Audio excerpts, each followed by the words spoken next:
Alrighty, so this one is about defensemen gambling for steals. Basically, that means trying to go outside the dots to force a turnover and steal the puck.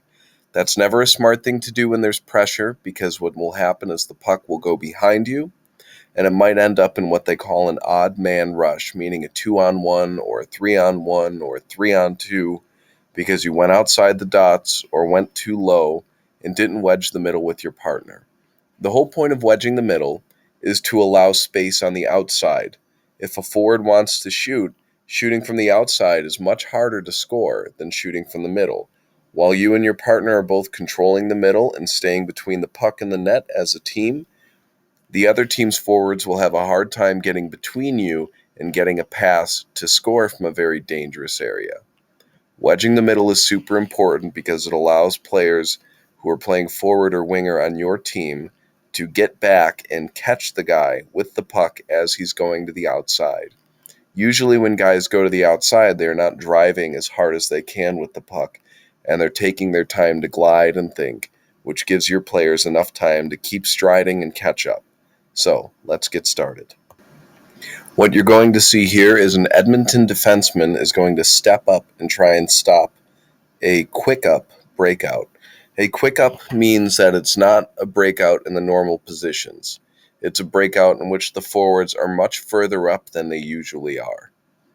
So, as Bouchard steps up to stop that, the puck gets by him, and you'll see one of his forwards had to take his spot and try to wedge the middle. And instead of covering all of Seattle's forwards with your forwards, there is one Seattle forward named Brandon Tanev who's going to skate right over the blue line with his pass, and he's going to shoot it. The only reason he shoots from a bad angle is because Edmonton's defenseman, Darnell Nurse, closes the gap on him, called gapping up, and Tanev knows it's now or never, so he shoots the puck. But here's the problem. Darnell Nurse continues to skate outside of the dots and allows Tanev a straight track right to the net. Nurse gapped up to play D, got a little too close, and then kept going. And that was another mistake there. So let's get her started.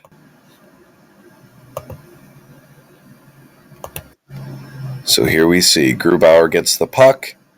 It goes over. Defenseman goes D to D with it because there's no winger on his side, even though Tanev should have been at his spot.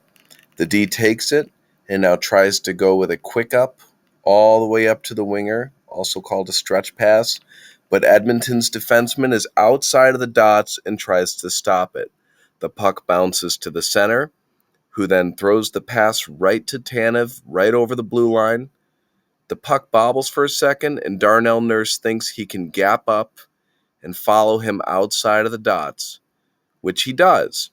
The puck then goes on net, and now Nurse is outside of the dots, and Tanev keeps his track going towards the net and gets a very clean shot. If Edmonton's goalie wasn't able to make that save, that goal would have 100% been Darnell Nurse's fault. But the play originally started because his defense partner, Evan Bouchard, gapped up and tried to stuff the pass outside of the dots at the blue line with two Seattle players skating at him. Gambling for steals, you are outmatched 2-on-1 and stepping outside of the dots to stop a pass. If it bounces, it favors the guys going the other way because there's more of them than there are of you. The play starts because of a bad gamble, and then it finishes with another defenseman going outside of the dots.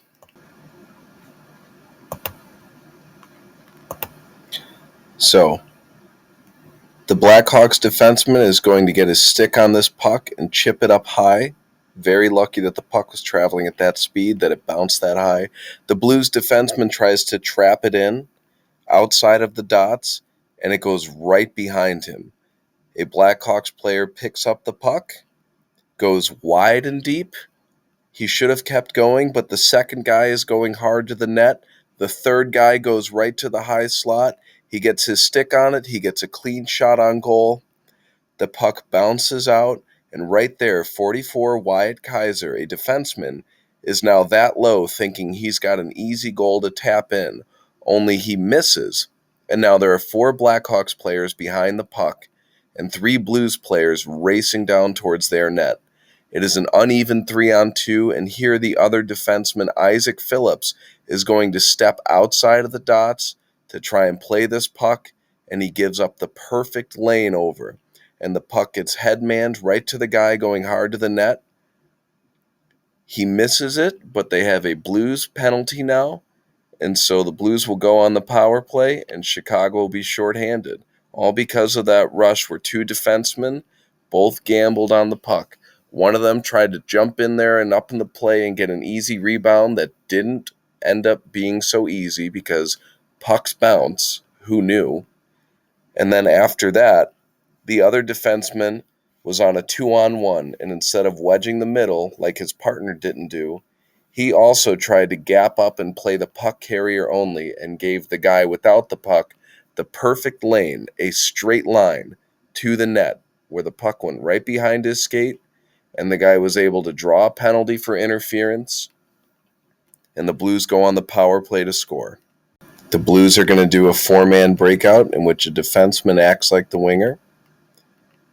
He's going to carry the puck into the neutral zone, and you're going to watch Blackhawks defenseman Wyatt Kaiser step up thinking he's going to stop a pass instead of wedging the middle, and a Blues player is going to be able to drive straight to the net because now he doesn't have to go wide and deep because the Blackhawks player tried to take away a pass to a different guy, not knowing there was one sneaking right behind him. Wedging the middle is super important, and it's something that needs to happen as a pair. One guy can't do it alone. Let's watch it one more time. Bortuzzo has the puck. He's waiting for that winger on the far side to skate with some speed. Phillips tries to jump in the middle and knock that guy off the puck, but he never gets it. A third Blues player does, carries it right down the middle, right in front of the net. Nice little backhand 5-hole. Easy goal. No one between him and the net. NHL players rarely miss from that far away. What you're going to see here, the Blues are going to do a very big quick up breakout. He's going to go off the glass all the way to the winger, and who's trying to stuff it? Outside of the dots, there are 2 Blues players near the puck, and defenseman Wyatt Kaiser gambles thinking he can stop the play. He falls, and now this guy's all alone with the puck. If it wasn't for the center there, trying to reach as best as he could to go and get his stick on the puck, who knows if that Blues player would have scored. Unfortunately, the net came off. This goal was disallowed. But it all started because the quick up by the defenseman, all the way to the winger with the stretch breakout pass, and the defenseman from Chicago outside of the dots trying his absolute best to steal a puck when there are 2 players within 5 feet of him. Let's watch it one more time. Bortuzzo lifts it up, bangs it off the glass. It's going to the winger. Chicago is on a line change. It's a smart play to do when there's a line change. And there's Kaiser right outside the dots trying to stop a pass when he should be wedging the middle, and the worst case scenario happens. He falls, and there's a pass right behind the heels of Isaac Phillips, which is not the first time it's happened to him. He was left all alone, and that pass by the guy going wide and deep to the guy going hard to the net was enough to get around him. So here you'll see the Blues start their breakout. They like to run their breakouts far apart when they have space.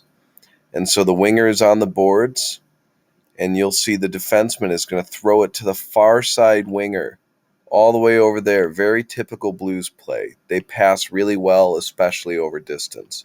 And now we have a 2-on-1. But how did it start? Why is it a 2-on-1? Why aren't the defense wedging the middle? Well, as you can see, there's a winger right here by the blue line, and covering him is defenseman Nikita Zaitsev.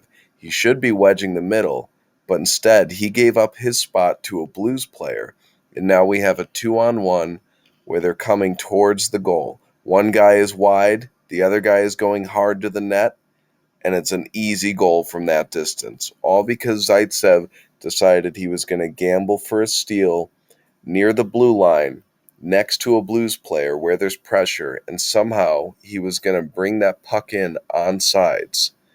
Just allow me to skip forwards here. You'll see a different angle. The goaltender corrals the puck, stops it for the defenseman, gives him a little pass just to speed it up for him. Now that there's a little speed behind the puck, you can see Zaitsev outside of the dots, deep in the enemy zone with players behind him. And so the puck goes out to the far side, and now we have a 2-on-1. Blues player goes nice and wide with it outside of the dots. The defenseman is smart enough not to follow him out there, but he still doesn't have enough control to stop that pass from going through, and it's an easy shot from that distance. Just catch and release.